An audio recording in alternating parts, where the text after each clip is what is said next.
Personne n'a jamais cru à mon histoire. Une vieille folle, disait-il.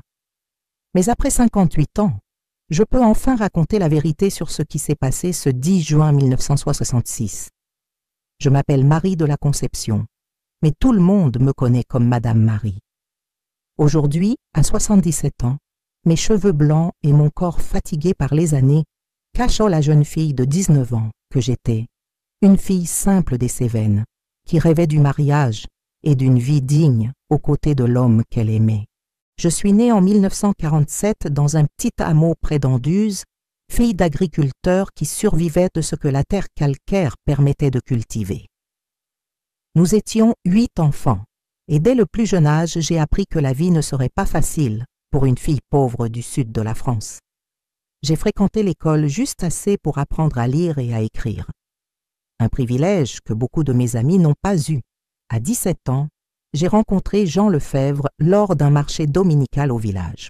Il travaillait comme comptable dans la distillerie qui dominait l'économie de la région, fils du colonel Augustin Lefebvre, propriétaire de la distillerie et de la moitié des terres fertiles de la commune. La différence sociale entre nous était abyssale. Moi, fille de fermier qui travaillait la terre d'autrui.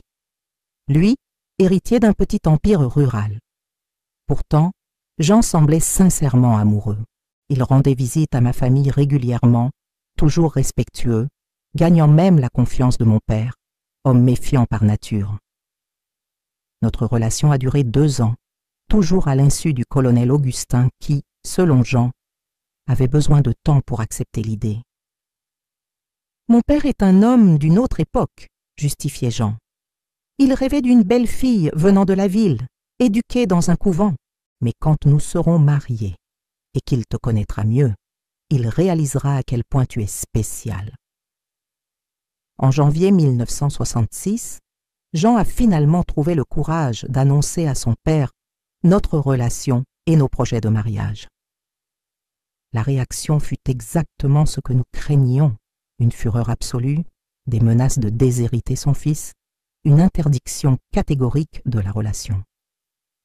Le vieux a failli avoir une attaque, m'a raconté Jean après cette conversation, visiblement bouleversé. Mais je ne renoncerai pas à toi, Marie. S'il le faut, je renonce à l'héritage, à l'emploi à la distillerie, à tout. Étonnamment, dans les semaines qui suivirent, le colonel Augustin sembla reconsidérer sa position. Selon Jean, après de longues discussions, son père avait compris la force de notre amour et donné sa bénédiction, même à contre-cœur. Pour ma famille et moi, cela semblait être un miracle, le puissant colonel Augustin Lefebvre acceptant une belle fille pauvre, sans dot ni relation. Le mariage fut fixé au 10 juin 1966. Ce serait une cérémonie simple à la petite église Notre-Dame du Perpétuel Secours, suivie d'une fête dans la cour de la maison de mes parents, le maximum que nos moyens permettaient. À ma grande surprise, Jean annonça que son père avait insisté pour tout payer, comme un geste d'acceptation. « Il veut montrer qu'il fait un effort, Marie », expliquait Jean. « C'est sa façon de dire que tu seras la bienvenue dans la famille. » Le matin du mariage, ma mère et mes sœurs m'aidaient à me préparer. Ma robe n'était pas luxueuse, un modèle simple que la couturière locale avait fait en suivant un patron de magazine. Mais pour moi, elle était parfaite. Le voile avait été prêté par une cousine qui s'était mariée l'année précédente. Les chaussures, ma seule paire à talons hauts, achetées spécialement pour l'occasion. Vers 13 heures, j'ai reçu un message urgent. Paul, le contremaître de la distillerie, avait été envoyé par Jean pour me chercher. Selon lui, il y avait eu un changement soudain. Le colonel Augustin, dans un geste surprenant de générosité, avait décidé que le mariage aurait lieu dans la chapelle du domaine principal, et non à l'église du village. Le jeune patron Jean demande que vous veniez là-bas immédiatement, expliquait Paul, visiblement mal à l'aise. Il dit que vos parents et les invités ont déjà été prévenus et sont en route. Cela me paraissait étrange. Mes parents étaient partis tôt pour organiser les derniers détails à l'église et n'étaient ni revenus ni n'avaient envoyé de message concernant un changement de programme. De plus, la chapelle du domaine était à plus d'1 heure de route dans une propriété où je n'avais jamais mis les pieds. Mais comment ça, Paul? Mes parents ne sont pas revenus pour me prévenir. Le colonel a envoyé des voitures chercher tout le monde, mademoiselle. Il dit qu'il veut faire une surprise, une fête plus grande. Le jeune patron Jean vous attend là-bas. Et j'ai hésité, partagé entre la méfiance et la possibilité que ce soit réellement une tentative du colonel Augustin de nous faire plaisir. Peut-être avait-il réalisé que Jean ne renoncerait pas à moi et décidé d'accepter gracieusement la situation. Je dois parler à Jean d'abord, ai-je insisté, cherchant le seul téléphone disponible au village, dans l'épicerie de M. Manuel. Vous n'y arriverez pas, mademoiselle. Le téléphone du domaine est en panne et le jeune maître est très occupé avec les préparatifs. C'est pourquoi il m'a envoyé vous chercher en urgence. Après quelques hésitations, j'ai accepté d'y aller. Je me suis habillée entièrement, y compris le voile, et suis montée dans la Peugeot de Paul, accompagnée de ma sœur cadette, Annick, 14 ans, qui serait ma demoiselle d'honneur. Le chemin vers le domaine Beauregard était long et passait par des routes de campagne de plus en plus isolées. À mesure que nous nous éloignions du village, une anxiété croissante commençait à s'emparer de moi. Quelque chose ne semblait pas correct. Jean avait toujours prévu une cérémonie simple, respectant mes origines et les limitations financières de ma famille. Ce changement soudain pour la somptueuse chapelle du domaine ne lui ressemblait pas. « Paul !» ai-je demandé quand nous étions déjà sur la route depuis presque 1 heure. « Tu as vu mes parents arriver au domaine?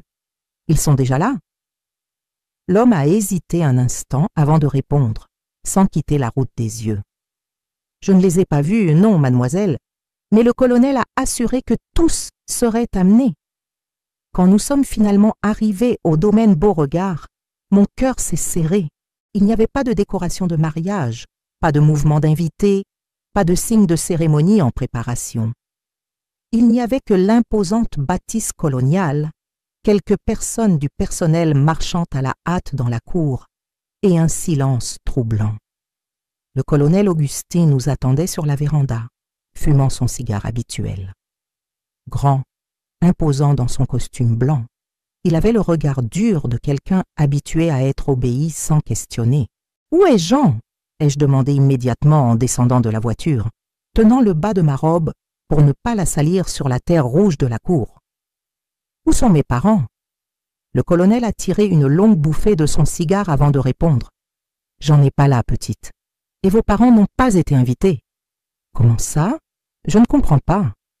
Nous sommes ici pour le mariage. » Un sourire cruel s'est formé au coin de sa bouche. « Il n'y aura pas de mariage. Jean a pris le bateau pour l'Europe hier soir. J'ai enfin réussi à le convaincre d'accepter les études que j'ai toujours rêvé pour lui. Je suis restée paralysée, tentant de comprendre ce que j'entendais. C'est un mensonge. Jean ne ferait jamais ça. Il m'aime. Nous allions nous marier aujourd'hui. L'amour? Le colonel Augustin a ri, un son sec et sans humour. Vous êtes jeune, stupide. Jean avait besoin d'une impulsion pour comprendre où se trouve son avenir. Et ce n'est pas à vos côtés, une paysanne sans instruction. À ce moment-là, j'ai réalisé l'ampleur du piège dans lequel j'étais tombée. Je me suis retournée pour courir vers la voiture, tirant Annick par la main, mais 2 hommes bloquaient déjà notre chemin. « Ramenez la gamine !» ordonna le colonel se référant à ma sœur. « Quant à vous, dit-il en se tournant vers moi, nous avons des choses à régler. Je ne resterai pas ici. Vous ne pouvez pas m'y obliger, ai-je crié, tandis que je voyais ma sœur être traînée vers la voiture, pleurant et criant mon nom. Je peux et je vais le faire, répondit le colonel avec un calme effrayant. Sur ces terres, ma parole fait loi. Et vous, petite, devez apprendre quelle est votre place. Si vous suivez cette histoire jusqu'à présent, laissez un like et dites dans les commentaires d'où vous regardez. Votre interaction aide ce témoignage à atteindre plus de personnes et à briser le silence sur des crimes qui continuent à se produire dans les recoins de notre pays.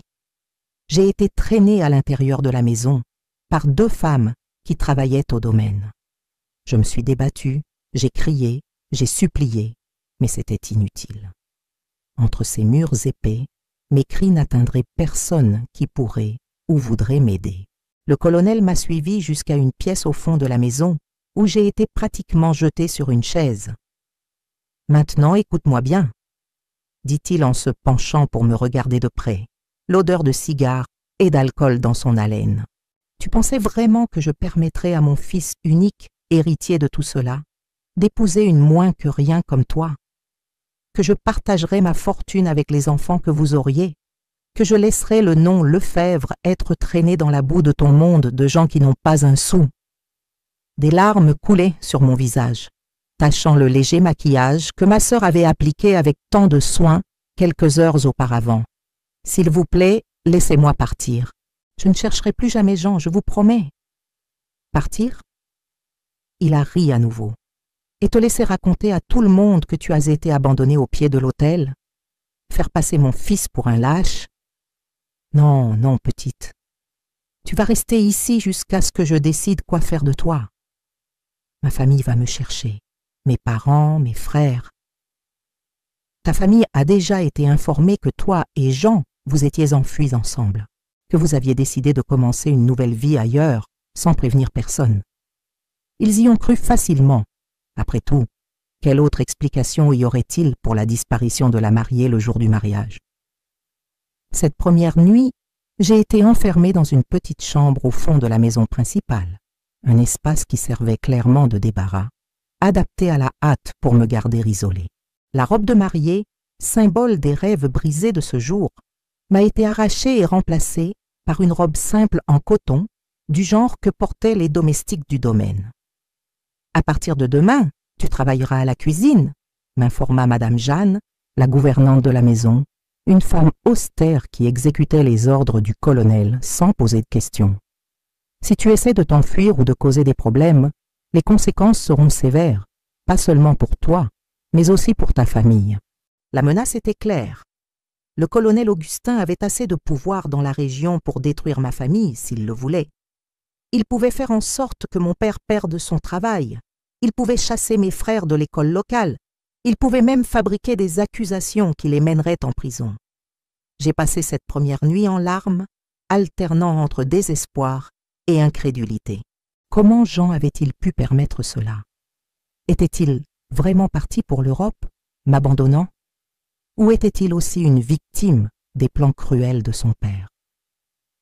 Les jours qui suivirent établirent la routine qui serait ma vie pendant les 12 années suivantes. Je me levais avant l'aube pour aider à la cuisine. Ensuite, je lavais le linge, nettoyais la maison, aidais à toutes les tâches ménagères. Le soir, épuisée, j'étais enfermée dans ma chambre jusqu'au matin suivant. Je ne recevais aucun salaire pour le travail. Juste de la nourriture, un toit au-dessus de ma tête et des vêtements simples quand ceux que je portais devenaient inutilisables. J'étais traitée par les autres employés avec un mélange de pitié et de distance.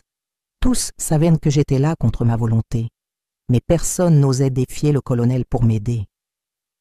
Ma première tentative d'évasion eut lieu environ 3 semaines après mon enlèvement. Profitant d'un moment d'inattention du personnel pendant une fête à la maison principale, j'ai réussi à m'échapper par les jardins de la propriété. Je ne suis pas allé loin, moins de 2 kilomètres au-delà des limites du domaine, avant d'être retrouvé par les hommes de main du colonel qui avaient été envoyés à ma poursuite. Le châtiment fut sévère, des coups de fouet dans le dos, appliqués par le contremaître lui-même sur ordre du colonel, tandis qu'il observait en fumant son cigare. « Ce n'est qu'un avant-goût de ce qui arrivera si tu réessais, » m'avertit-il froidement. « La prochaine fois, c'est peut-être ta petite sœur qui en subira les conséquences. » Après cette tentative, ma surveillance fut intensifiée. J'ai été transférée dans une petite chambre au fond de la maison principale, près des quartiers du personnel. C'était un espace simple, mais au moins y avait-il une petite fenêtre, protégée par des barreaux de fer, et un vrai lit. Pendant des mois, j'ai tenté de découvrir des nouvelles sur Jean ou ma famille. Les quelques informations que je parvenais à obtenir étaient fraîches et fragmentées, chuchotées rapidement par un employé plus compatissant. « Ils disent que le fils du patron est bien en Europe », me raconta un jour Jeannette, une des cuisinières, en faisant semblant d'être concentrée sur la préparation d'un dessert. « Ils l'ont envoyé étudier au Portugal. il semble qu'il va y rester des années. Quant à ma famille, j'ai découvert que l'histoire du colonel avait effectivement été acceptée, tous croyant que j'avais fui avec Jean de mon plein gré. Une lettre contrefaite, soi-disant décrite de ma main, avait été remise à mes parents, expliquant la décision de partir sans dire au revoir. « Ta mère est tombée malade de chagrin », m'a révélé un autre employé des mois plus tard. « On dit qu'elle attend encore de tes nouvelles chaque semaine. » Cela a brisé mon cœur d'une façon que les coups de fouet ne pouvaient pas. L'idée de ma mère souffrant, attendant des nouvelles qui ne viendraient jamais, était une torture psychologique constante. Le temps passait lentement. J'ai appris à survivre un jour à la fois, à garder ma colère et mon désespoir dans un compartiment secret à l'intérieur de moi, à feindre la soumission, tout en jurant intérieurement qu'un jour je serai libre à nouveau. Environ 3 ans après mon enlèvement, j'ai reçu la première nouvelle concrète sur Jean. André, un nouvel employé venu de la ville, m'a reconnu grâce à des photos qu'il avait vues avant la disparition du couple amoureux que nous formions. Le fils du colonel était revenu du Portugal il y a 2 semaines, m'a-t-il chuchoté pendant que nous travaillions ensemble à l'écurie, loin des oreilles indiscrètes. Il est dans la préfecture, s'occupant des affaires de la famille là-bas. On dit qu'il va se marier avec la fille d'un politicien important. La nouvelle fut comme un coup de poignard. Jean était revenu en France et ne m'avait pas cherché. Il continuait sa vie, sur le point d'épouser une autre.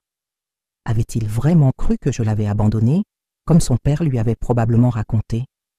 Ou pire, avait-il été complice du plan depuis le début? En 1972, 6 ans après mon enlèvement, quelque chose s'est produit qui a brièvement ravivé mon espoir. Un nouvel administrateur est arrivé au domaine, Jacques Dubois, un homme instruit de la capitale qui avait été engagé pour moderniser la production. Contrairement aux autres employés de confiance du colonel, Jacques me traitait avec humanité, demandant fréquemment de mes nouvelles ou m'offrant de petits gestes de gentillesse. Après quelques semaines à l'observer attentivement, j'ai décidé de prendre le risque et de lui raconter ma véritable histoire. Un après-midi où le colonel avait voyagé à la préfecture, j'ai trouvé Jacques seul dans le bureau du domaine, et entre des larmes contenues, j'ai narré comment j'avais été kidnappé le jour de mon mariage et gardé là contre ma volonté pendant toutes ces années. Sa réaction initiale fut l'incrédulité, puis l'horreur. « Cela ne peut pas être vrai, murmura-t-il, plus pour lui-même que pour moi. Le colonel est un homme dur, mais aller jusque-là, c'est la vérité, monsieur Jacques. Pour l'amour de Dieu, aidez-moi à sortir d'ici. Ma famille doit penser que je suis morte après tant de temps. Il faut qu'il sache que je suis vivante. Il a promis de m'aider. Il a dit qu'il avait besoin de temps pour planifier quelque chose avec soin, pour ne mettre aucun de nous en danger. Nous avons convenu de nous revoir la semaine suivante, quand il reviendrait d'un voyage d'affaires en ville. Jacques n'est jamais revenu. 3 jours plus tard, Madame Jeanne m'a informé sèchement que l'administrateur avait eu un accident sur la route qui reliait le domaine à la ville. Sa voiture avait fait une embardée dans un ravin, entraînant sa mort instantanée. Je n'ai pas cru une seconde à l'histoire de l'accident. Le colonel Augustin avait d'une manière ou d'une autre découvert notre conversation et éliminé la menace qui pesait sur son secret. Le message était clair. Quiconque essaierait de m'aider paierait de sa vie. Le désespoir qui s'ensuivit fut le plus profond que j'ai jamais connu. La seule chose qui m'empêchait de me suicider était l'espoir ténu de revoir un jour ma famille, de pouvoir dire la vérité. En 1973, le colonel Augustin a subi le premier d'une série d'AVC qui le rendrait progressivement invalide. D'homme fort et intimidant, il a commencé à se transformer en invalide, dépendant de soins constants. La gestion quotidienne du domaine est passée entre les mains des contremaîtres et des gérants, tandis que Madame Jeanne assumait le contrôle total de la maison principale. C'est durant cette période que j'ai commencé à planifier ma fuite plus sérieusement. Lentement, j'ai commencé à économiser de petites sommes d'argent que je réussissais occasionnellement à trouver ou à recevoir comme pourboire pour les services supplémentaires que je rendais lors des visites au domaine. Mon opportunité arriva enfin en mai 1978, presque 12 ans après mon enlèvement. Une grande fête était en préparation au siège du domaine. Le mariage de la petite fille du colonel Augustin, fille de sa fille unique venue spécialement de la capitale pour célébrer la cérémonie dans la propriété familiale. La confusion était parfaite pour mes plans. Le samedi soir, jour de la fête, j'ai réussi à préparer secrètement un baluchon avec mes rares possessions importantes. L'argent économisé, une tenue de rechange, un petit médaillon avec une photo de moi à 19 ans que j'avais réussi à cacher toutes ces années. J'ai prévu de partir à l'aube du dimanche, quand tous seraient épuisés après la fête, possiblement beaucoup encore ivres. Les chiens seraient habitués aux mouvements inhabituels de personnes et moins vigilants pour une personne de plus se déplaçant dans la propriété. La nuit de la fête, j'ai travaillé sans relâche à la cuisine. Quand j'ai finalement été libérée, vers 2 heures du matin, je suis retournée à ma maison non pour me reposer, mais pour attendre le bon moment.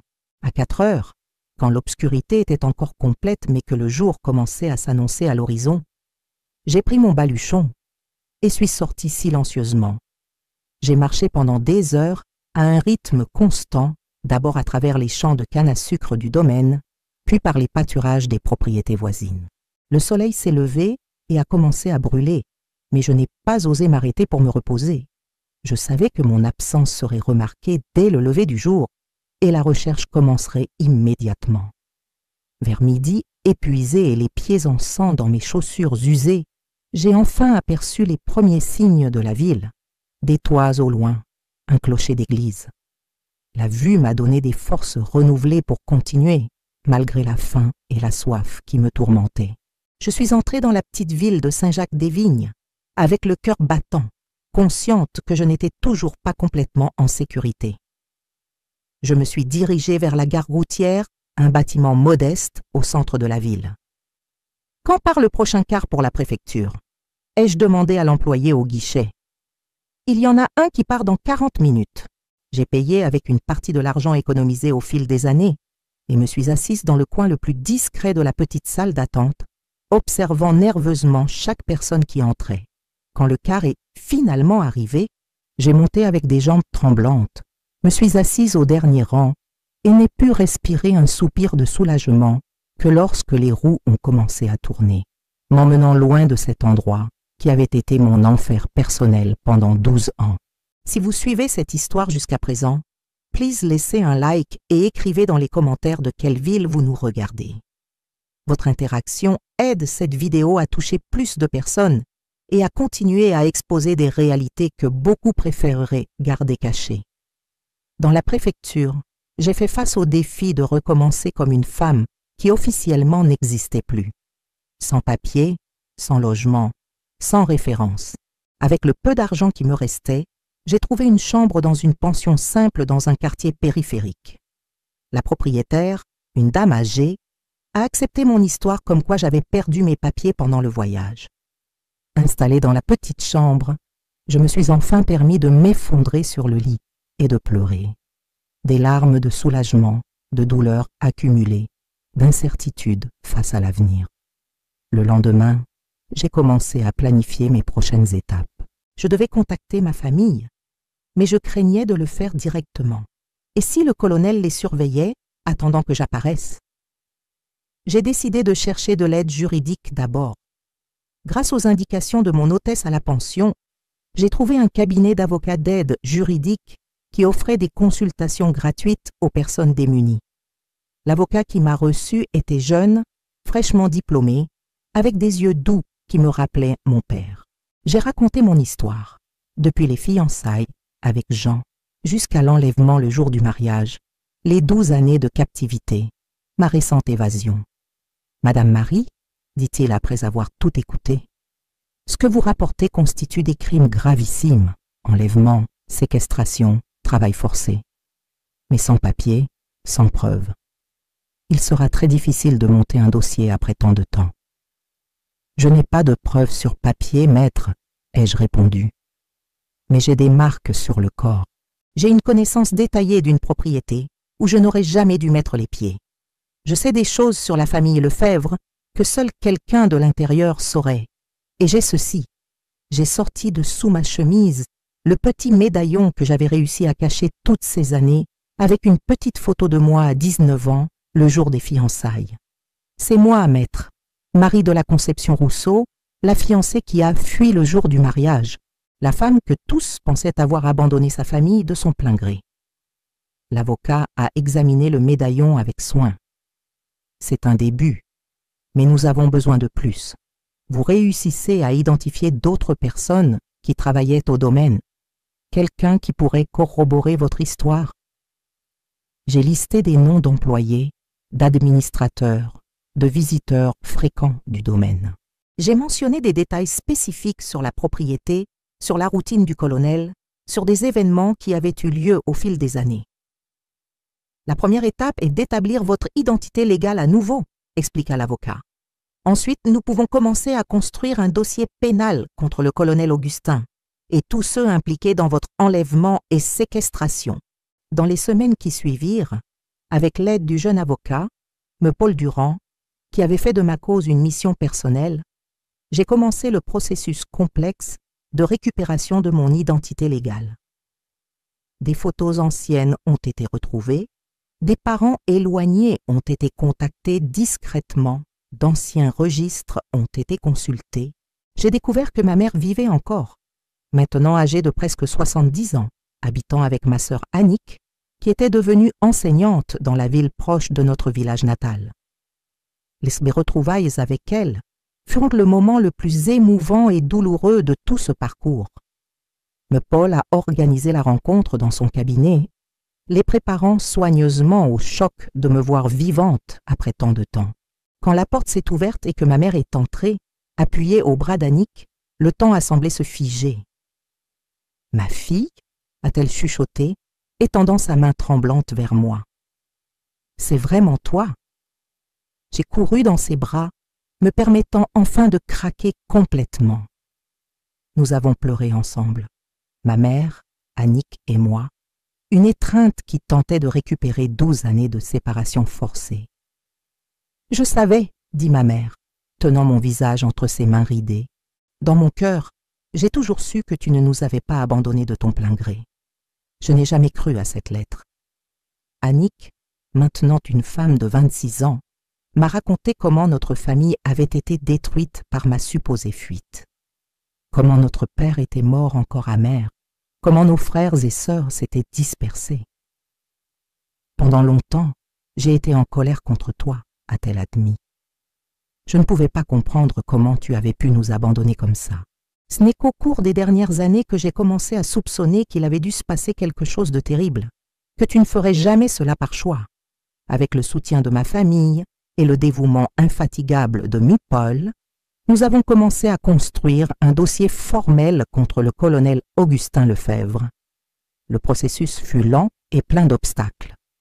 Comme l'avait prédit le jeune avocat, de nombreuses portes se sont fermées devant nous. Des commissaires refusaient d'enregistrer la plainte complète. Des juges tardaient à autoriser les enquêtes. Des témoins avaient peur de parler. C'est comme affronter un mur invisible, a soupiré M. Paul après une audience de plus reportée. Tous connaissent le nom Lefebvre, tous craignent les conséquences de se positionner contre eux. Mais nous avons persisté. Lentement, nous avons pu localiser d'anciens employés du domaine qui avaient été témoins de ma captivité et étaient disposés à témoigner. L'un d'eux, M. Manuel, ancien responsable du bétail qui avait été injustement licencié des années auparavant, fut particulièrement précieux.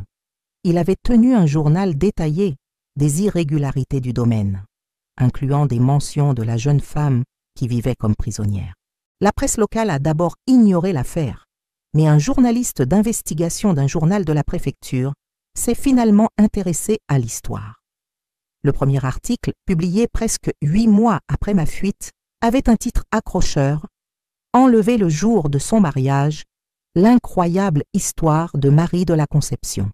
L'article sur mon enlèvement et ma captivité a provoqué l'émoi dans la préfecture et s'est rapidement propagé aux journaux nationaux. Soudain, je me suis retrouvée au centre d'une tempête médiatique à laquelle je n'étais pas préparée. La réponse de la famille Lefebvre fut rapide et agressive. Par l'intermédiaire de leurs avocats, ils ont émis un communiqué officiel qualifiant mes accusations de fantaisistes et calomnieuses.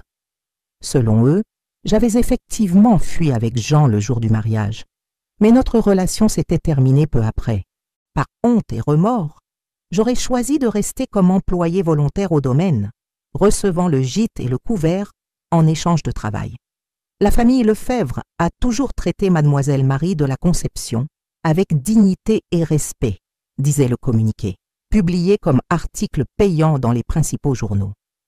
Il est regrettable qu'elle maintenant, probablement mal conseillée, tente d'extorquer financièrement une famille traditionnelle à travers des accusations absurdes.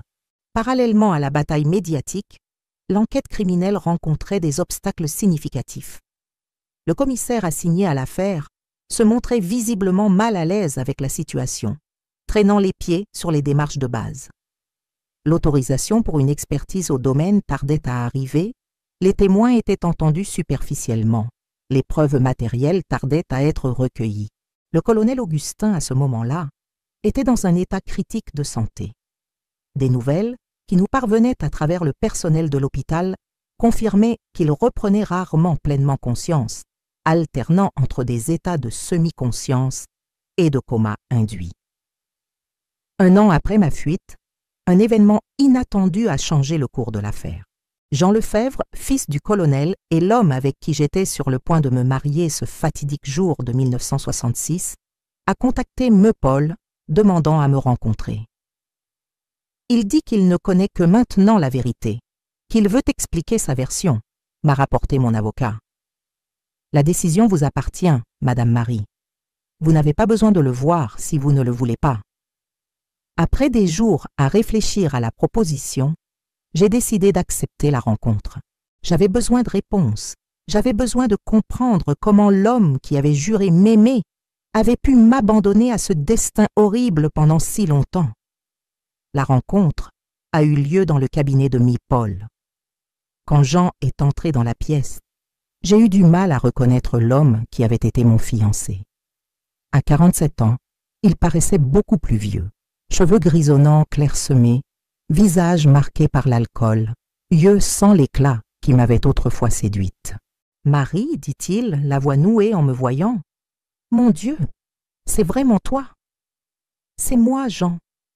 Où est-ce qu'il reste de moi après 12 ans de captivité au domaine de ton père ?» Il s'est laissé tomber lourdement sur la chaise en face de moi, les yeux fixés sur ses propres mains. Je ne savais pas, commença-t-il, la voix presque un murmure. Je jure devant Dieu que je ne savais pas que tu étais là toutes ces années. Mon père m'a dit que tu avais renoncé au mariage, que tu avais fui avec un autre homme. Il m'a montré une lettre soi-disant écrite de ta main. Et tu l'as crue, sans questionner, sans me chercher? La douleur de décennies était évidente dans ma voix. Si, j'ai questionné, au début, mais mon père avait des preuves, Marie. Un homme de la ville jurait t'avoir vu monter dans une voiture avec un autre garçon la nuit précédant le mariage. La lettre avait ton écriture, ou ce qui semblait être, et j'étais jeune, trop orgueilleux. Je me sentais humilié, trahi. La manipulation du colonel Augustin avait été encore plus extensive et calculée que je ne l'imaginais. Il ne m'avait pas seulement kidnappé, mais avait construit un récit élaboré pour Jean, complet avec de faux témoignages et des documents falsifiés. « Quand as-tu enfin su la vérité ?» ai-je demandé. Il y a 3 semaines, un ancien contremaître du domaine, sur son lit de mort, a fait venir mon cousin pour lui avouer. Il a dit qu'il ne voulait pas partir en emportant ce péché avec lui. Il a tout raconté. Comment mon père avait ordonné ton enlèvement, comment tu avais été retenue prisonnière toutes ces années. Je ne pouvais pas le croire. J'avais besoin de vérifier de mes propres yeux. Jean a alors expliqué qu'il était prêt à témoigner contre son propre père, a confirmé que le colonel avait délibérément planifié d'empêcher notre mariage, qu'il avait systématiquement menti sur ta localisation, qu'il avait un caractère et des antécédents compatibles avec les crimes dont il était accusé. Le témoignage de Jean fut un tournant dans l'affaire. En tant que fils du colonel et membre respecté de la société locale, ces paroles avaient un poids que mes accusations seules n'avaient pas. Le commissaire qui hésitait auparavant se trouvait maintenant obligé d'agir avec plus de détermination. 2 semaines après la déposition de Jean, une ordonnance judiciaire a enfin autorisé une expertise complète au domaine Beauregard. J'ai accompagné l'équipe de police et les experts, les guidant dans les lieux où j'avais été détenu. J'ai montré où se trouvaient les chaînes occasionnellement utilisées comme punition, les endroits où j'avais été agressé, les cachettes improvisées, où je gardais de petits objets personnels. Là, ai-je indiqué en tremblant vers un coin spécifique de la remise à outils. C'est là que le contremaître m'a fouetté quand j'ai essayé de m'enfuir la première fois. Il doit y avoir des traces de sang sur les planches du fond si on déplace l'armoire. En effet, quand le lourd meuble a été déplacé, des taches assombries par le temps étaient encore visibles sur le bois. L'expert médico-légal a soigneusement prélevé des échantillons. L'enquête a révélé plus que ce que nous attendions. D'autres femmes avaient été maintenues dans des conditions similaires au domaine au fil des décennies. Pas nécessairement kidnappées comme moi, mais certainement exploitées et maltraitées. 3 mois après l'expertise au domaine, avec le colonel Augustin toujours hospitalisé, mais maintenant formellement inculpé, le parquet a déposé une accusation formelle contre lui et 5 autres personnes, dont Madame Jeanne, Paul, le contremaître qui m'avait amené au domaine le jour du mariage, et 2 administrateurs qui avaient activement participé à ma surveillance et mes punitions au fil des années. L'affaire avait maintenant un nom officiel, Opération mariée en captivité. Les crimes énumérés incluaient enlèvement, séquestration, travail forcé, coups et blessures, falsification de documents et plusieurs autres. La famille Lefebvre, voyant la situation se détériorer rapidement, a proposé un accord extrajudiciaire, une indemnisation millionnaire en échange du retrait des accusations criminelles. 2 millions d'euros, une fortune, Madame Marie, m'informa Paul. Cela vous permettrait de vivre confortablement pour le reste de vos jours. Je ne suis pas intéressé, ai-je répondu fermement. Je ne veux pas d'argent, je veux la justice. Je veux que tous sachent ce qui m'est arrivé et que les responsables soient punis selon la loi. 2 semaines plus tard, le destin est intervenu. Le colonel Augustin Lefebvre est décédé à l'hôpital, n'ayant jamais repris pleinement conscience après son dernier AVC. Sa mort, bien qu'attendue étant donné son état, a compliqué le procès criminel. Le principal accusé ne pouvait plus être jugé. Le procès criminel s'est poursuivi contre les autres accusés. Le jugement a eu lieu presque 2 ans après ma fuite. J'ai assisté à chaque session aux côtés de Paul, écoutant les témoignages, les défenses désespérées, les tentatives de minimiser les responsabilités individuelles en transférant toute la culpabilité au défunt colonel. J'exécutais seulement des ordres, répétaient plusieurs d'entre eux, un écho troublant de justifications utilisées dans d'autres moments sombres de l'histoire. Le verdict final est tombé un jeudi pluvieux de juillet 1981. Madame Jeanne a été condamnée à 8 ans de prison, Paul, le contremaître, à 12 ans, les 2 administrateurs à 6 et 9 ans, respectivement. Parallèlement au procès criminel, Paul menait le procès civil que nous avions intenté contre la succession du colonel Augustin, demandant une indemnisation pour les dommages causés pendant ma captivité. Cette affaire se prolongerait beaucoup plus longtemps, faisant face à des appels successifs de la famille Lefebvre qui tentait de protéger sa fortune. Tandis que les procès suivaient leur cours, j'ai essayé de reconstruire ma vie. À 32 ans, avec seulement une éducation de base et 12 ans de trou noir dans mon CV, mes options professionnelles étaient extrêmement limitées. J'ai commencé à travailler comme aide dans l'école où ma sœur enseignait. « Tu devrais retourner aux études », suggéra Annick un soir. « Il n'est jamais trop tard pour recommencer. Tu pourrais finir le collège, peut-être même le lycée. » Avec ces encouragements constants, je me suis inscrite à un programme du soir d'éducation pour adultes. En 1983, j'ai terminé l'équivalent du collège. En 1985, j'ai obtenu mon baccalauréat à 39 ans. Pendant ce temps, mon affaire continuait de faire écho dans les médias et dans les cercles académiques et juridiques. J'ai été invitée à donner des conférences dans des facultés de droit, à participer à des séminaires sur l'esclavage moderne, à partager mon expérience avec des groupes de soutien aux victimes de violences. En 1986, 5 ans après le début du procès civil, une décision favorable en première instance est enfin tombée. Le juge a déterminé que la succession du colonel Augustin Lefebvre payerait une indemnisation d'un montant significatif pour les dommages causés. C'est à cette époque que j'ai rencontré Antoine Dubois, un professeur d'histoire qui avait participé à un des séminaires où j'avais partagé mon expérience. Veuf, avec des enfants déjà adultes, Antoine s'était d'abord rapproché par intérêt académique pour mon histoire. Il menait des recherches sur les formes contemporaines de travail forcé dans le sud de la France. En Antoine, j'ai trouvé quelque chose que je n'avais jamais connu. Un homme qui me voyait complètement comme son égal, qui respectait profondément mon parcours sans me réduire à lui, qui ne me faisait jamais sentir abîmé par mon passé. En 1990, après 3 ans de relation, nous avons décidé de nous marier dans une cérémonie simple, juste avec la famille et les amis proches. À 44 ans, j'ai enfin eu le mariage qui m'avait été volé. Pas avec le même homme, certes, mais peut-être avec quelqu'un beaucoup plus en harmonie avec ce que j'étais devenue à travers les épreuves de la vie. Cette même année, la Cour de justice a finalement confirmé la décision de première instance dans le procès civil, augmentant même le montant de l'indemnisation. La famille Lefebvre, voyant sa fortune et sa réputation progressivement érodées par la prolongation de l'affaire, a finalement décidé de ne pas faire appel devant les juridictions supérieures. L'argent de l'indemnisation a apporté une sécurité financière que je n'avais jamais connue. Nous avons pu acheter une maison confortable et créer une petite fondation pour aider les femmes en situation de vulnérabilité, en particulier celles dans les zones rurales isolées, où des abus comme celui que j'avais subi se produisaient encore fréquemment. La Fondation Nouveau Départ, comme nous l'avons baptisée, est devenue mon occupation principale dans les années qui suivirent. Travaillant en partenariat avec des organisations de droits humains et des autorités publiques, nous aidions à identifier et secourir des personnes en situation d'esclavage moderne.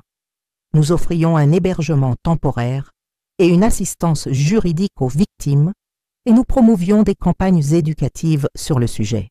Si vous suivez cette histoire jusqu'à présent, laissez votre like et commentez de quelle ville vous nous regardez. Votre interaction est fondamentale pour que plus de personnes connaissent ces réalités que beaucoup préfèrent ignorer. Aujourd'hui, à 67 ans, je regarde le chemin parcouru avec un mélange de douleur et de gratitude. La douleur pour les cicatrices qui n'ont jamais complètement disparu, pour les opportunités perdues, pour les années volées de ma jeunesse. La gratitude d'avoir survécu, d'avoir trouvé la force de reconstruire une vie significative, d'avoir transformé ma souffrance en un outil pour aider les autres.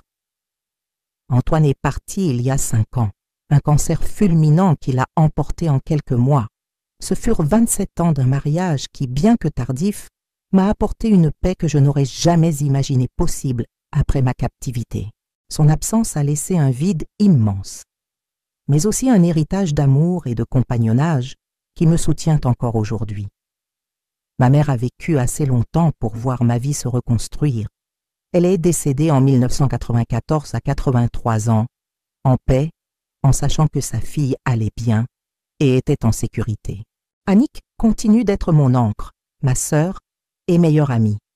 Maintenant aussi grand-mère fière de 3 petits-enfants qui grandissent en entendant l'histoire de Tante Marie, comme une leçon sur la résilience et la justice.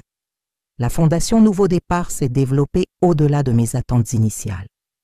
Ce qui avait commencé comme un petit projet personnel fonctionne maintenant dans 5 départements, avec une équipe dévouée d'avocats, d'assistants sociaux, de psychologues et d'éducateurs. Nous avons déjà aidé à secourir plus de 2000 personnes de situation d'esclavage moderne et avons offert un soutien à des milliers d'autres dans leur parcours de récupération. Vous êtes une inspiration pour nous toutes. m'a dit récemment une jeune avocate qui a rejoint l'équipe de la Fondation. C'est en lisant sur votre affaire à la faculté que j'ai décidé de me spécialiser dans les droits humains. C'est étrange d'être vue comme une inspiration quand, pendant si longtemps, j'ai été vue seulement comme une propriété, un objet à utiliser et à jeter. Cette transformation du récit de victime passive à survivante active a été l'un des aspects les plus difficiles et aussi les plus importants de ma guérison. Ces 10 dernières années, je me suis spécialement consacrée à partager mon histoire avec les nouvelles générations. Je visite des écoles, des universités, des centres communautaires, parlant de ce que j'ai vécu non seulement pour préserver la mémoire de ces événements, mais pour alerter sur la manière dont les formes modernes d'esclavage et d'abus de pouvoir continuent d'exister en plein XXIe siècle. Comment avez-vous réussi à ne pas devenir folle pendant ces 12 ans?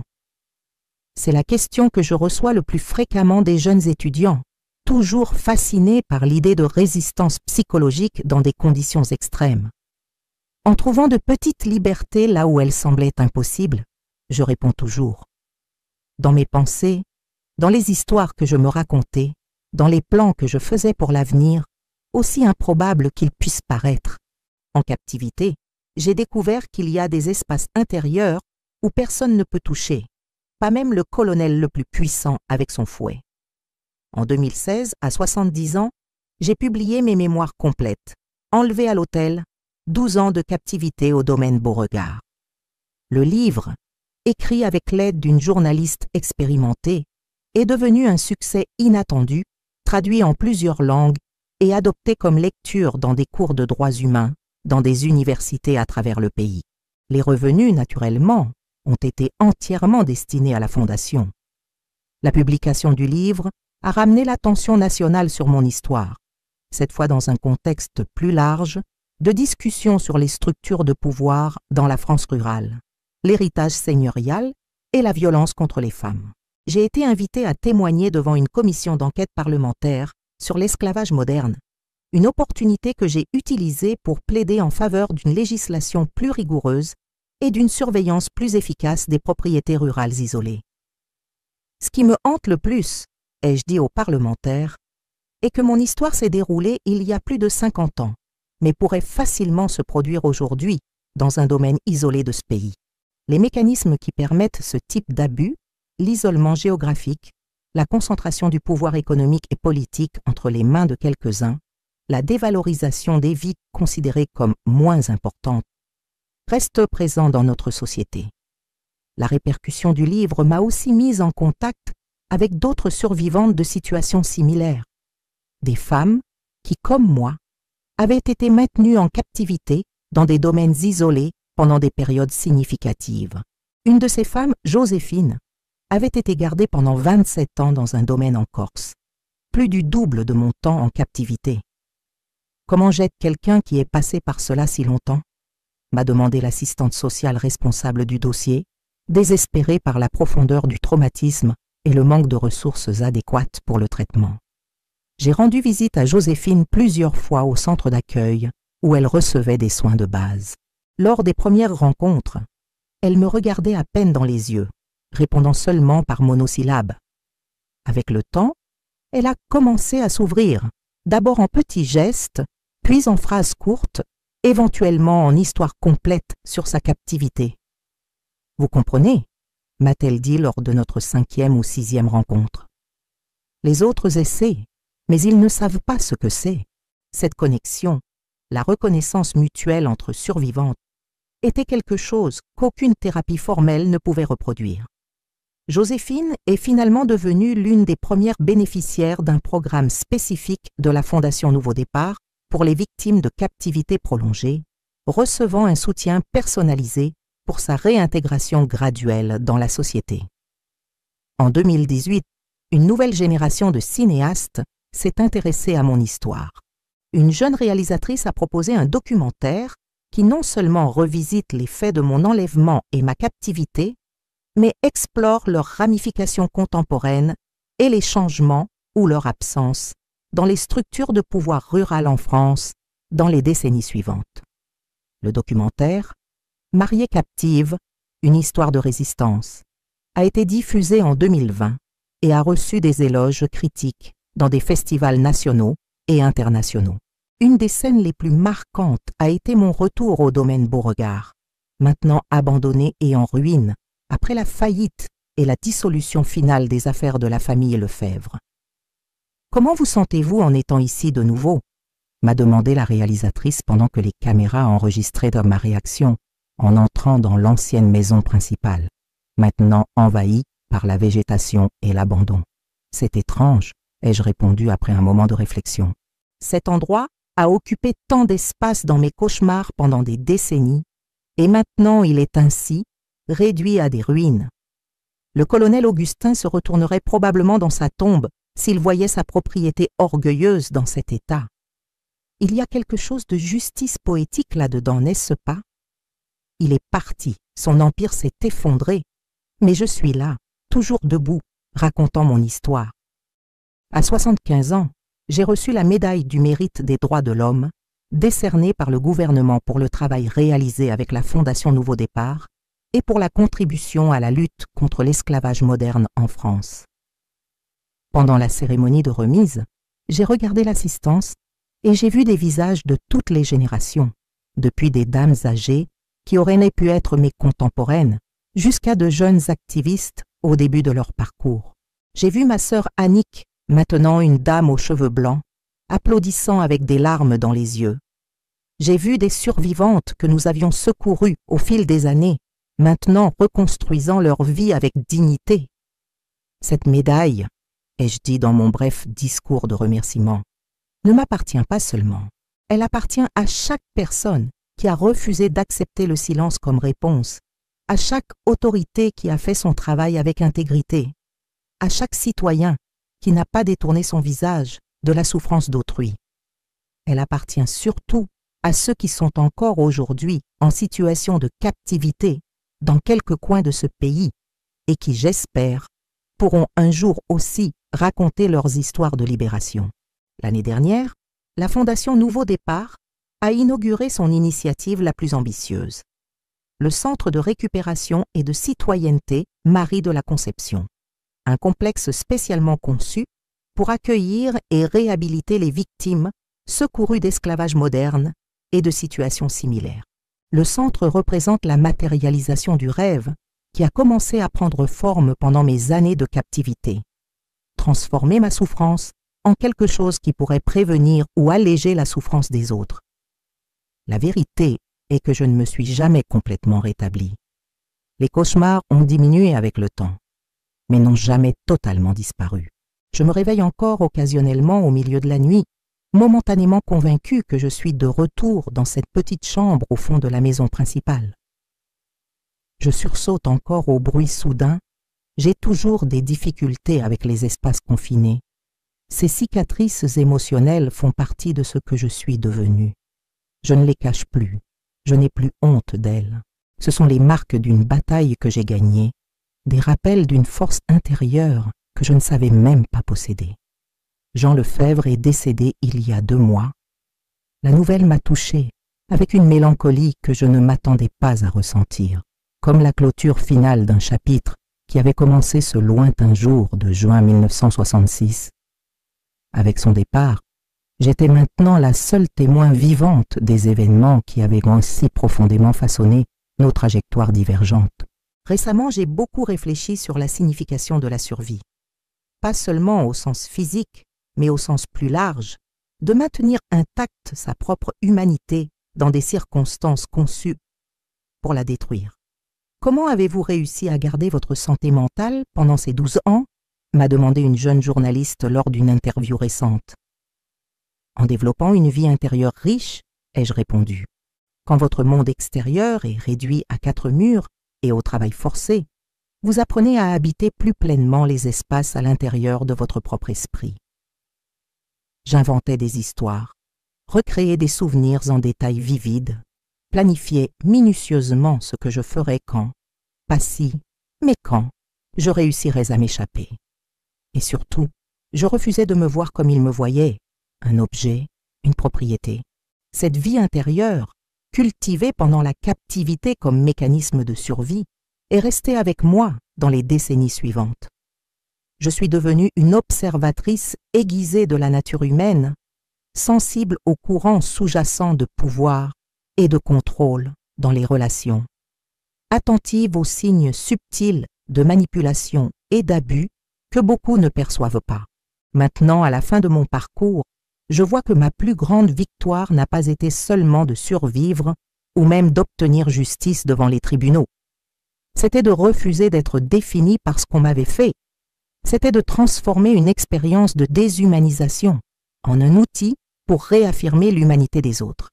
C'était de découvrir que, même dans les endroits les plus sombres, existe la possibilité de lumière. S'il y a un message que j'aimerais laisser à ceux qui entendent mon histoire, c'est celui-ci. Il n'est jamais trop tard pour chercher la justice, il n'est jamais trop tard pour briser le silence, il n'est jamais trop tard pour transformer la douleur en but. Et surtout, ne laissez jamais, jamais personne voler non seulement votre liberté, mais votre conviction que vous méritez d'être libre. Si cette histoire a touché votre cœur, laissez votre like et dites-nous dans les commentaires de quelle ville vous nous regardez. Ensemble, nous pouvons donner de la visibilité à ces histoires et peut-être, juste peut-être, aider à prévenir que d'autres, mariées captives, n'apparaissent dans les coins reculés de ce pays.